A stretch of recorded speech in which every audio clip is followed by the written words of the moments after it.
Capítulo 29 del libro de Jeremías. Quisiera leer, si usted me permite, en primer lugar el versículo 11. Dice el texto: porque yo sé los pensamientos que tengo acerca de vosotros, dice Jehová, pensamientos de paz y no de mal, para daros el fin que esperáis. Padre, háblenos, enséñanos lo que tienes para nosotros, en el nombre de Jesús. Amén. Veo con mucha incertidumbre muchas veces la falta de estabilidad alrededor del entorno del cristiano. Y de repente quiero iniciar este texto con la interpretación de que en este momento esta palabra Dios se la da a un pueblo que está en el exilio. El exilio es la consecuencia del pecado de Israel. 2 veces fueron exiliados y en este tiempo que estamos leyendo este texto es en Babilonia. Sin embargo, de repente el Señor les dice: hey, en el versículo 11, yo sé los pensamientos que tengo acerca de vosotros, dice Jehová. ¿Cuáles son los pensamientos que tiene acerca de nosotros? ¿Cuál creería usted que es el pensamiento que Dios tiene acerca de usted?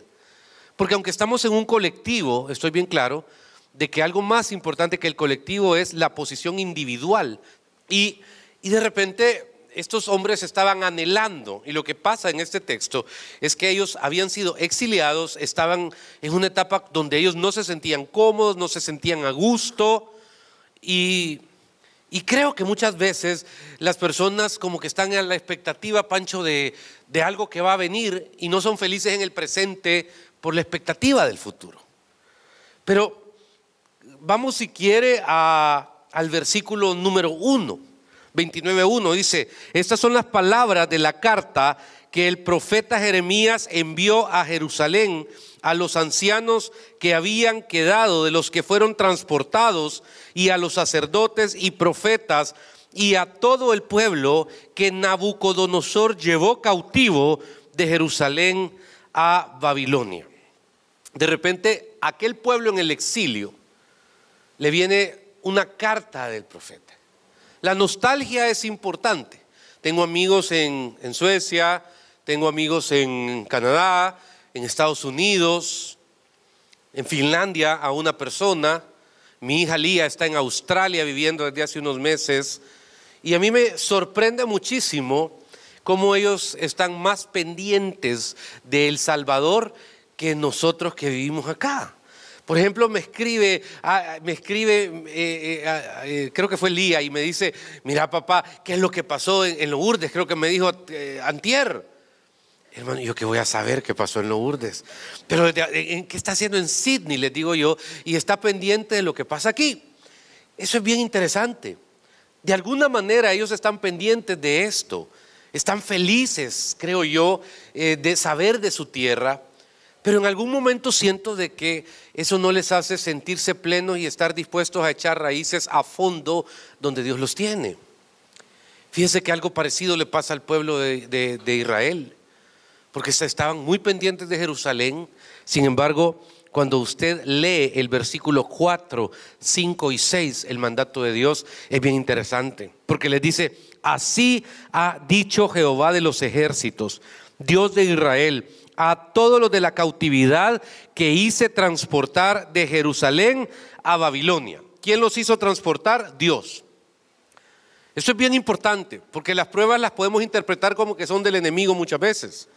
Sin embargo, es Dios el que decide lo que sucede. Dios tiene el control, aunque parezca en los momentos más críticos que no lo tiene, sí tiene el control.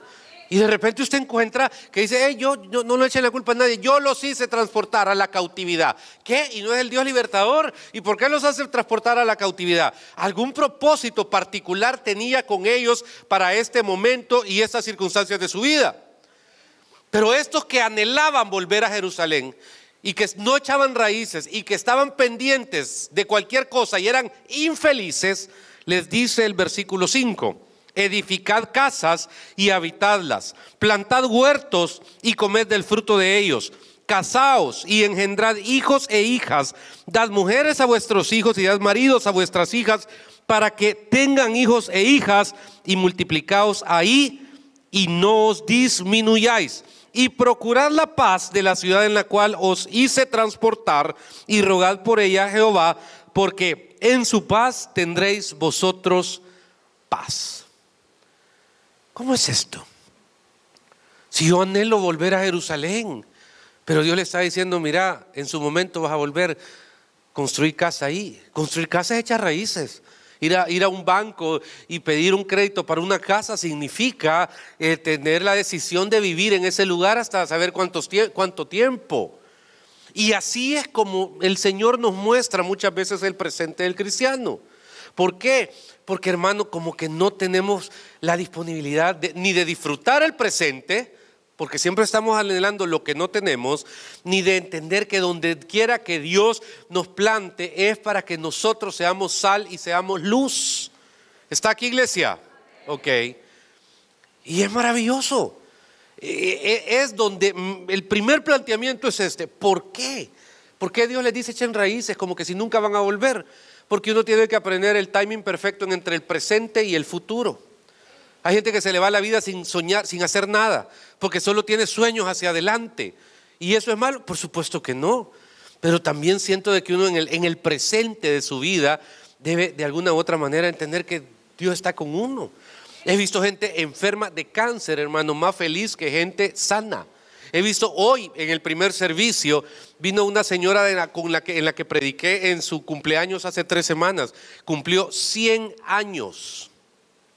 Se puede imaginar, nació en 1918, el año en que los zares fueron asesinados, un año después de la revolución bolchevique, el último año de la Primera Guerra Mundial. Todos estos elementos se dan en un momento interesante, 2 años después, perdón, del final. Y de repente uno dice, Dios mío, qué privilegio que alguien de 100 años esté, y lúcida la señora, perfectamente lúcida, caminando. Y habla uno con gente de 15, 20, 25 años, que, hermano, es el fin del mundo porque alguien lo vio mal. No me lo explico. Es la gran tragedia griega. Y no. Y valdría la pena sentarse con una persona de 100 años para darte cuenta de lo que significa ver un siglo. Qué privilegio más grande. Y que cada tiempo tiene sus alegrías y sus tristezas. Cada tiempo tiene sus problemas y sus soluciones. Cada tiempo tiene las respuestas a todas las preguntas que surgen en ese periodo. Y uno no puede dejar de disfrutar el presente porque no ha pasado lo que espera en el futuro. Porque el Dios Todopoderoso se lo contestó. Vuelva al versículo 11. Yo sé los pensamientos que tengo acerca de vosotros, dice Jehová, pensamientos de paz y no de mal, para daros el fin que esperáis. ¿Cuál es el fin que esperáis? Que vuelvan a Jerusalén, que el exilio termine. Pero mientras tanto, ¿qué hacemos, Señor? Echen raíces. Echen raíces, construyan casa, hagan que sus hijos se casen con las muchachas de ahí y viceversa. Tengan la paz y la confianza alrededor de esto. Y es donde el planteamiento primero de este mensaje tiene que ver con vencer temores invisibles. Vaya por favor a Zacarías, versículo 8 del 7 al 8. Dice el profeta Zacarías sobre el mismo tiempo algo bien interesante. Versículo 7 y versículo 8. Dice, así ha dicho Jehová de los ejércitos, he aquí yo salvo a mi pueblo de la tierra del oriente y de la tierra donde se pone el sol, y lo traeré y habitarán en medio de Jerusalén, y me serán por pueblo, y yo seré a ellos por Dios, en verdad y en justicia. No deje de hacer en el presente lo que tiene que hacer. Hágalo. Ay, pastor, pero les está diciendo que construyan casas, y si Dios lo mueve, pues las venden. Simple y sencillamente. Como que les está diciendo, vivan el día. ¿Qué le deja este 2018 a usted? Le pregunto. A mí me deja un montón de alegrías, de verdad, bendiciones. ¿Problemas han habido? Por supuesto.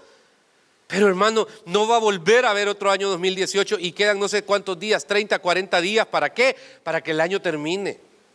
Y le digo al Señor, ¿qué más tenés que hacer en estos 40 días? ¿Qué más cosas vienen alrededor de nuestra vida? Porque el 2019 traerá sus propias recompensas. Pero usted no se puede quedar mal alrededor del año 2018. Ahora, es curioso porque De repente usted encuentra ciertas actitudes alrededor de por qué no fluyo, por qué no echo raíz, por qué no me arriesgo. Y creo que en algún momento el enemigo siempre va a querer matarnos los sueños. Los sueños son extremadamente importantes, hermano, y quiero que usted en este mensaje pueda ir cancelando cualquier cosa que una mala experiencia, o sea, el hecho de que haya tenido una mala relación sentimental no quiere decir que usted no tiene derecho a amar o ser amado. El hecho de que usted haya tenido una bancarrota financiera no quiere decir que usted es un mal empresario. Usted puede ser un excelente empresario. El hecho de que usted tenga un problema, que lo hayan despedido de un trabajo, usted no quiere decir que usted es un mal trabajador. Son circunstancias que en su viaje de vida pasaron, hermano, y de repente no pueden taguearlo, ¿cómo se diría? Etiquetarlo a usted sobre una situación determinada. ¿Por qué? Porque uno debe aprender a caminar en el Señor. Conocí a alguien hace algún tiempo, hermano, que por un accidente de carro, retrocediendo, mató a su hija. Pasó muchas veces, esa culpa es de las graves. Esa sensación de que su hija había fallecido porque no se fijó.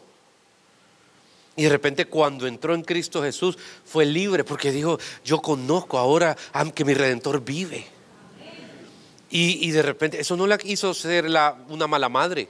No, yo no puedo ser mamá porque no.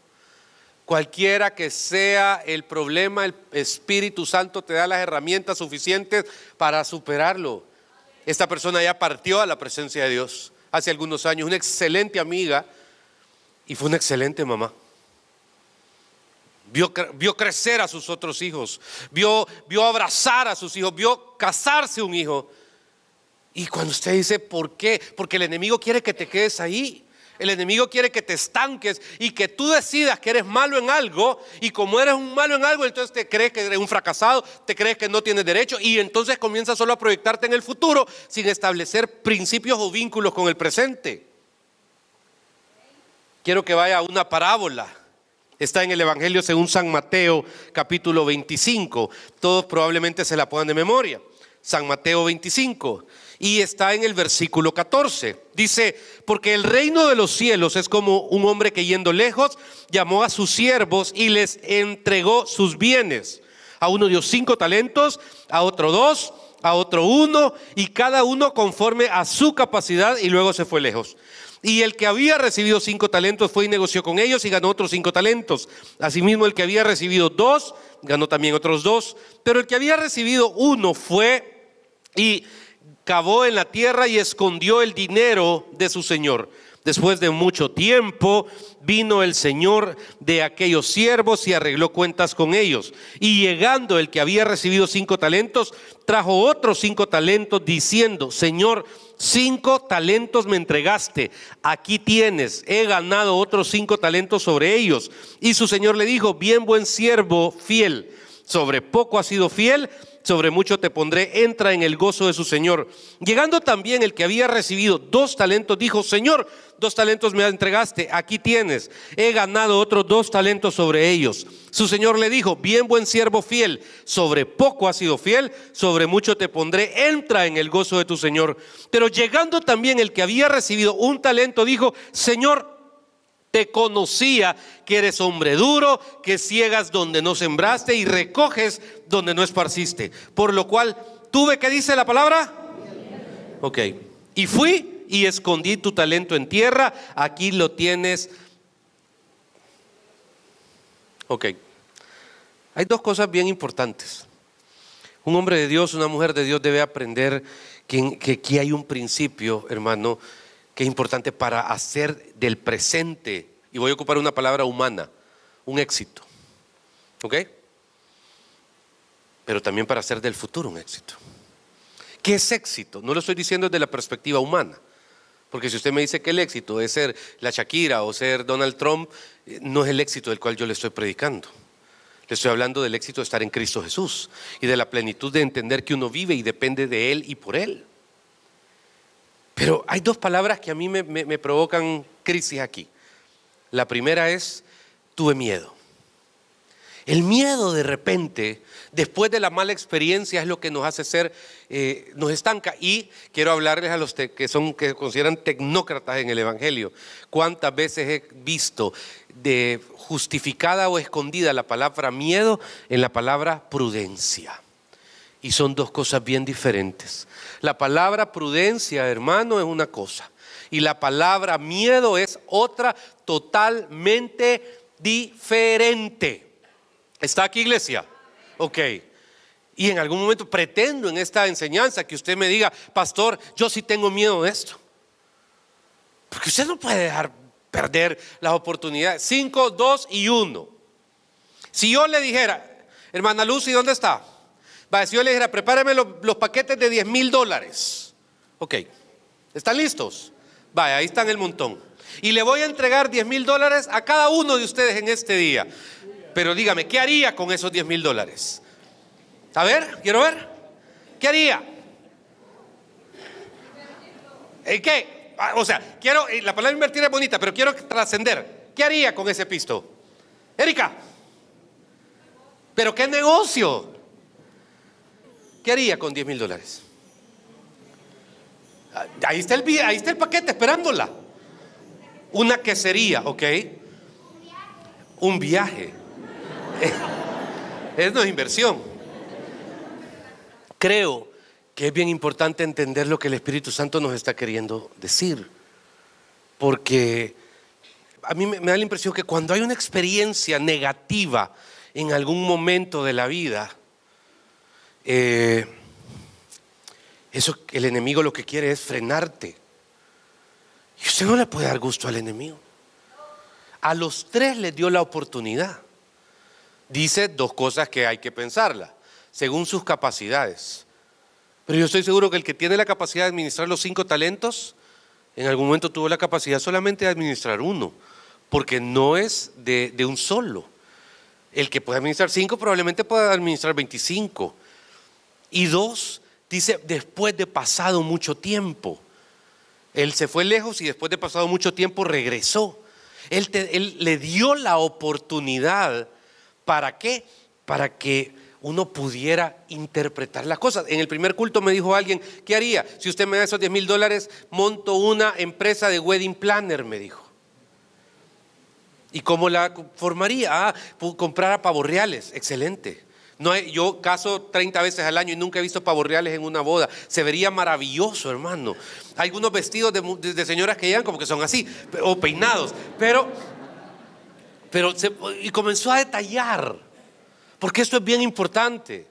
Porque el enemigo quiere cortarte tu capacidad de soñar. El enemigo quiere cortarte tu capacidad de reconstruir tu vida. ¿Por qué? Por una mala experiencia o por un mal proceso. Sea A, por situaciones que no estaban en tus manos, o B, como consecuencia de nuestro propio ir y venir.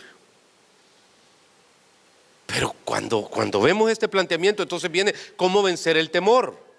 Tratar de entender cómo Dios nos ve. Vaya hoy sí a Jueces 6, por favor. Libro de Jueces, capítulo 6, y quiero que vea específicamente el versículo. Vamos a leer algunos, pero Jueces 6:11. Dice el texto, ¿lo tiene? Y vino el ángel de Jehová y se sentó debajo de la encina que está, ¿a dónde? En Orfa, la cual era de Joás Abieserita, y su hijo Gedeón estaba sacudiendo el trigo en el lagar. ¿Para qué? Para esconderlo de los madianitas. ¿Cómo así? Esconderlo. ¿Qué es lo que hizo el que le dieron un talento? Dice que tuvo miedo y lo escondió. No me confunda prudencia. Muchas veces ustedes tienen dones gigantescos y hay un sentido que hay que ser prudente, y ese sentido de prudencia es miedo disfrazado de educado. Uno tiene que ver en qué Dios quiere que sea prudente y en qué Dios quiere que yo cancele el miedo de mi vida. Y de repente a mí me parece tan inconcebible, porque encuentro un hombre con un llamado. ¿La tierra de quién era? De ellos, ¿es correcto? Era del pueblo de Israel. ¿De quién es la cosecha de la siembra? Del pueblo de Israel. Y de repente usted ve cómo dice que cada cierto tiempo, cuando era este periodo de cosecha, llegaban en grandes hordas los madianitas. ¿A qué? A simple y sencillamente adueñarse de todo aquello que no era de ellos. Y cuando menos sentimos, la gente o la vida nos ha ganado la moral. Nadie le tiene que ganar la moral a usted, por favor, mucho menos el enemigo. ¿Por qué? Porque su principio, su percepción de vida debe estar basado en Cristo Jesús. ¿Está aquí, iglesia? Ok. Y de repente, desde esa perspectiva es donde uno puede decir, ok, Señor, ¿a qué me estás tratando de decir? ¿Qué te ha dado el Señor? ¿Cuáles son tus talentos? ¿En qué los estás usando? Porque si no los estás usando, se están desperdiciando. Y cómo anhelaría ver gente que ha pasado malas experiencias, pero con mucho respeto, esta palabra, le valen las malas experiencias. Pastor, usted está ocupando una palabra demasiado fuerte. No, estoy ocupando la única que tengo en mi cerebro. Porque yo no quiero ver a alguien estancado porque tuvo un problema en el 2009. Yo no quiero ver a alguien frenado porque tuvo un problema en el 2012. Han pasado los años. Es cierto, hay un periodo para recuperarse, pero el enemigo quiere que te quedes ahí. Y el pueblo de Israel le había entregado a los madianitas. ¿Qué necesidad había de estar escondiendo el beneficio del fruto de la tierra? Ninguno. ¿Por qué? Porque era mío. ¿Y por qué lo voy a entregar si es mío? No tenés por qué entregarlo si Dios te lo dio a ti. Y este gran hombre, dice la palabra, que estaba escondiéndolo para que no lo hallaran. Y no estaba enfrentando el problema y no estaba diciendo, momento, si hay que pelear, voy a pelear la batalla espiritualmente y en la fuerza de Dios para lograr hacer las cosas. Un día alguien me invitó a su casa. Yo soy de pan, a mí me gusta mucho, así de untar, ¿verdad? Sí, no es de los que come y se ríe, sino que, pero bueno, que conste, el untar es de buena educación en Francia, untar el pan en el plato al final. Eso no es mal visto en Francia. Claro. Chuponear, ¿va? ¿Sí o no? ¿Vea que es correcto? Así es, no puede dar nada ahí. Aquí hay un francés que lo atestigua. Italiano, ok. Perdón, esa es una tragedia. Ahorita se va a cambiar de iglesia el varón. Forza Italia, campeones de calcio di tutto il mondo. Ok. Entonces, de repente, hay que jugar en todas las canchas, hermano. Sí. Entonces, de repente, le dije, qué rico este pan. Tenía como hierbas, no sé qué cosa. Sí. Y le dije, mire, y aquí lo horneo, me dijo. ¿Y por qué lo horneé aquí? Me contó, una vez tuve una panadería, pero tuve una mala experiencia. Y quedé curada de hacer pan para vender. Y en mi mente dije, probablemente tuve una mala experiencia, pero el don de hacer pan no lo ha perdido. ¿Me entendió? Ok. Es que me fue mal en un negocio, ponga otro. Porque usted debe ser responsable con el don que Dios le ha dado. Ahí está, ¿ve? Entonces aparece Dios en escena en el libro de Jueces. Y hoy vaya al versículo 12. ¿Qué dice? Versículo 12. Y el ángel de Jehová se le apareció y le dijo, Jehová está contigo, varón esforzado y valiente. ¿Por qué Dios le está diciendo a alguien que me está mostrando el texto que esconde las cosas, le está diciendo esforzado y valiente? Porque de esforzado aparentemente no tenía nada y de valiente peor. Pero aquí se trata de aprender a verse como Dios nos ve. Y usted tiene que aprender a sus hijos a verlos como Dios los ve. Cuidado con andarle metiendo cosas a sus hijos, a sus nietos. No, a sus nietos metiéndoles cosas de la mamá de ellos o del papá de ellos porque están peleados con su hijo o su hija. No se meta, abuelita, abuelito, no se meta en contaminar el corazón de sus nietos contra el padre o la madre. Sea cuidadoso. Ellos se van a dar cuenta. Probablemente su hijo no está casado con la mejor pieza del mundo, pero no sea usted el mecanismo. Estamos aquí, iglesia. Es que lo veo que no se va. Y entonces de repente así es como Dios ve a Gedeón. Varón esforzado y valiente. Y usted tiene que aprender a verse como Dios lo ve. Usted tiene que aprender a sentir de todo corazón. ¿Y eso cómo se logra? Solo en una relación con Dios. Porque el enemigo siempre, mire, aquí es bien fácil, o estás cerca o estás lejos. No se puede estar a medias, o estás cerca o estás lejos, y estás en una constante. O te vivís acercando o te vivís alejando, simple y sencillamente. Pero cuando uno se paraliza y dice estoy bien, se está alejando.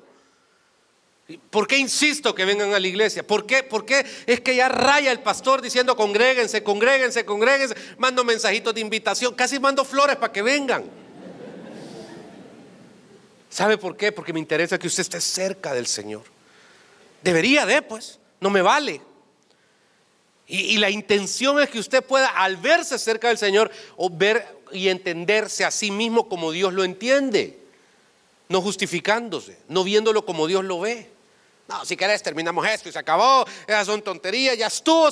No, de ese lujo de buscar de Dios, de ese lujo que cerca de Él puede decirle al Señor, mira, sos esforzada, sos valiente, sí Señor, pero no tengo fuerzas para hacer este negocio. Qué bueno que digas eso, porque no necesitas fuerzas tuyas, necesitas fuerzas mías, te dice Jehová. Y entonces, hermano, te da la aptitud. Versículo siguiente, versículo número, ¿qué era? 16, váyase de un solo al 16, por favor. Dice el texto en el versículo 16: ciertamente yo estaré contigo y derrotarás a los madianitas como un solo hombre. Eso es lo que Dios quiere que sepas. ¿Qué tenés que enfrentar mañana? ¿Cuál es el problema de mañana? ¿Cuál es la vicisitud? Porque voy a enfrentarlo. Lo que no puedo hacer es vivir escondiendo mis dones. Lo que no puedo hacer es vivir justificando que soy alguien prudente, pero realmente soy miedoso y cobarde en tomar decisiones que muchas veces están involucrando riesgos. Y láncese, porque es muy importante, hermano, que ese espíritu sea vivificado, que esas actitudes que están guardadas sean sacadas adelante alrededor de sus vidas. Josué 1:9, ¿qué dice? Ponga Josué 1:9, por favor. ¿Qué dice? Mira que te mando, que te esfuerces y seas valiente. No temas ni desmayes, porque ¿qué? Jehová tu Dios estará contigo donde quiera que vayas. Yo creo que hasta me puedo ir a tomar un café ahorita, porque la palabra habla por sí sola, no necesita que nadie la narre probablemente. Y la palabra le está hablando a usted y a su corazón.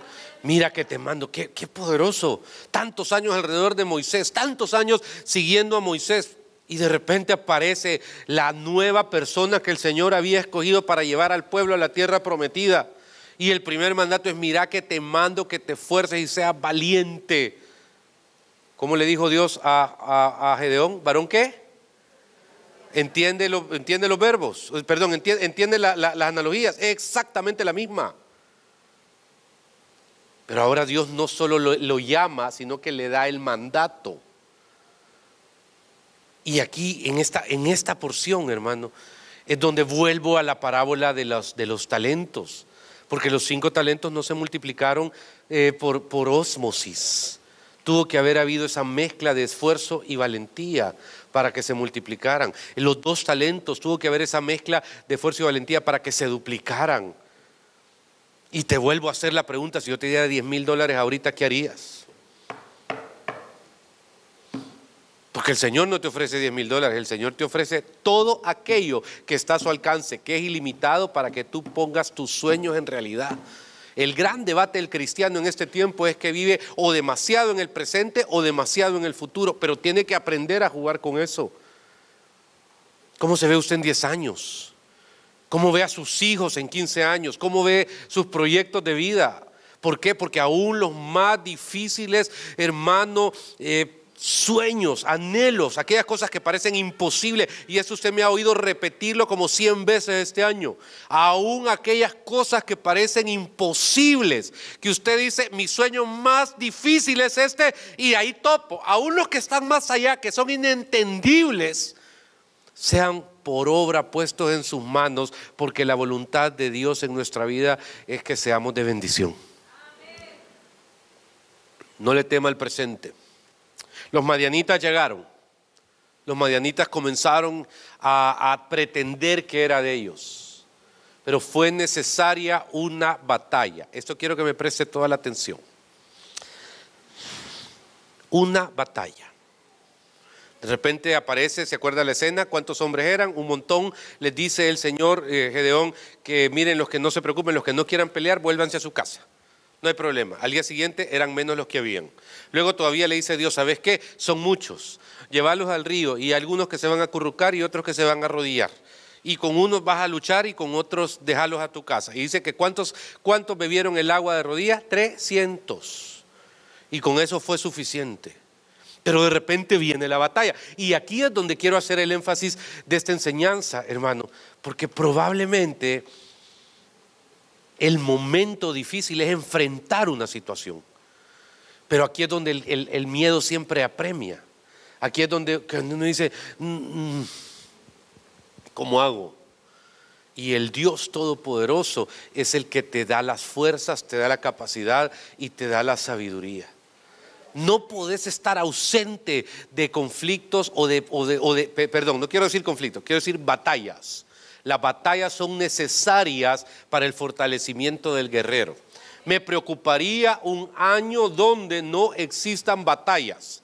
Hay una película que no sé cómo es que se llama, de un muñequito que vive en el espacio y la gente dejó siquiera de caminar. Entonces no pueden ni caminar ni articular porque viven como Wall-E, correcto. Ok, cultos, me encanta. Ok, gracias. Así es, Wall-E, lo felicito. Y de repente es una generación post-apocalíptica que vive en el espacio y que como no se acostumbraron ni a caminar ni a trabajar, se hicieron personas totalmente incapaces tan siquiera de caminar correctamente.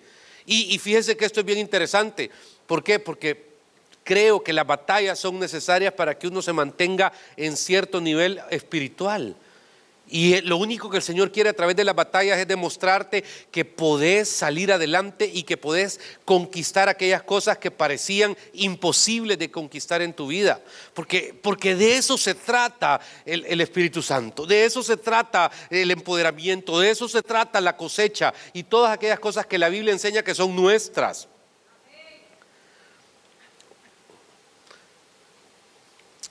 Usted tiene que aprender dos cosas finales. Acuérdese de esto, presente y futuro. Y pasado, pastor, el pasado no importa. Diga en voz alta, el pasado no importa. Es que uno tiene que aprender de la historia para no cometer los mismos errores. Eso lo dijo Voltaire y tenía una intención política clara. ¿Ok? Yo no estoy metido en eso. Estoy hablándole de su vida espiritual. Amén. Dejen los argumentos sociales para las cosas sociales. Pero para lo espiritual, el pasado no importa. Ya dijo el Señor, he aquí, todas las cosas son hechas. Punto. Ok. New beginning. Así que independientemente de lo vivido, lo llorado, lo sufrido, lo despreciado, lo maltratado, lo estafado, lo bajado, lo engañado, supérelo. No importa. Sea libre. Deje las cadenas por ahí. Pero como estamos hablando de su presente y estamos hablando de su futuro y de ese timing correcto en su presente y en su futuro, el mensaje al pueblo es: yo los voy a llevar de regreso a Jerusalén. Si yo los traje aquí como una manera de sacudir a sus papás y a ustedes, porque no está bien algunas cosas. Pero por favor, no pierdan de vista que sí los voy a llevar a Jerusalén. Pero mientras estén en Babilonia no los quiero vivir anhelando las pupusas de Olocuilta. Si viven en Finlandia, no. Construyan casas, coman salmón, les está diciendo. En Finlandia creo que come salmón. Usted conoce Finlandia, ¿cuál es? Islandia, el que usted conoce. Coman salmón, no sé qué más comen allá. ¿Ah? Cordero, sí, de ese gusto. Ay, es que yo extraño pupusa pari. Allá hay una pupusería que así se llama. Entonces de repente, no. Eso les está diciendo porque yo soy el que controla tu presente. Hágame un favor, está con alguien que usted ame aquí, agárrele la mano. Ay, ok, ese es su presente. Amén. Y los que estamos sin nadie que agarrar, agarre al músico. Ahí está. Ahí está, amén. ¿Sabe algo? Ese es su presente. Es que yo estoy solo. Pues es su presente, papá. Disfrútelo. No, el privilegio no es eterno. A eso me refiero. Pero en su corazón está su futuro, ¿correcto? Ok. Y una manera de avanzar al futuro es entendiendo que no hay temor. No debe haber temor, porque el pasado ya lo dejó tirado. Porque la mala experiencia o el sufrimiento, hermano, hay gente aquí con una cantidad de dones y ¿sabe por qué no sirve en una iglesia? Por la mala experiencia que tuvo en la iglesia Chiriwiri, o en la iglesia Kemuel, o en la que a usted le ocurra hace un tiempo. Ayer pudo haber sido. ¿Y qué pesa más? ¿Servir y adorar a Dios o sudar calenturas por 5 años? De eso se trata. Es bonito llegar a la casa con los pies hinchados el domingo. Así le hace a uno mi pin. ¿Verdad? ¿Por qué? Porque desde temprano, todo el día en las cosas de Dios. Es hermoso adorar al Señor, es hermoso servir a Dios. Eso le va abriendo brechas a tu futuro, mira. Y cuando menos sentís, ni te das cuenta. Pero un día el pueblo volvió a Jerusalén. Él trajo la cautividad de regreso. La trajo a Jerusalén y habitó allí. Y en ese proceso del mucho tiempo meto la enseñanza de los talentos, porque yo no quiero que nadie de esta iglesia viva con miedo. ¿Miedo a qué? Al enemigo, por favor. ¿Miedo a qué? ¿A qué? Al fracaso, por favor. Usted no tiene que tenerle miedo a nada. Usted tiene que aprender a descansar y confiar en el Señor. Amén. Porque Dios les dice: varones esforzados y valientes, mujeres esforzadas y valientes. De eso se trata su vida. Cierre sus ojos, por favor. Quiero que piense en qué tiene miedo, si lo tienes. Ahí nomás. No es momento para levantarse, no. Solo quiero que piense en qué tiene miedo. Porque hoy quiero que me lo deje aquí en el nombre de Jesús. Quiero que usted pueda experimentar esa libertad plena y diga: renuncio a esto, no más. El mensaje que recién escuchas estaría incompleto si no te tomaras unos minutos para recibir a Jesucristo como tu único y suficiente Salvador personal. Es la decisión más importante que un ser humano puede hacer. Y te invito a que lo hagas en esta hora, diciéndole al Señor: hoy, Señor Jesucristo, te recibo como mi único y suficiente Salvador personal. Te pido vivir en tus planes y tus propósitos. Reconozco la cruz como el lugar donde alcanzo perdón de pecados, salvación y vida eterna. Y te pido vivir conforme a tus planes y tus propósitos. En Jesucristo mi Señor. Amén. Es un tiempo hermoso. Y si quieres conocer más del Señor, te invito a que te acerques a nuestra iglesia. Nos reunimos en el Hotel Barceló de la ciudad de San Salvador los días domingo a las 7:30, 9 y 11 a.m. Sería un honor saludarte personalmente. Reúnete, acércate, conócenos y compartamos juntos lo que Dios ha hecho en nuestras vidas. Que Dios te bendiga.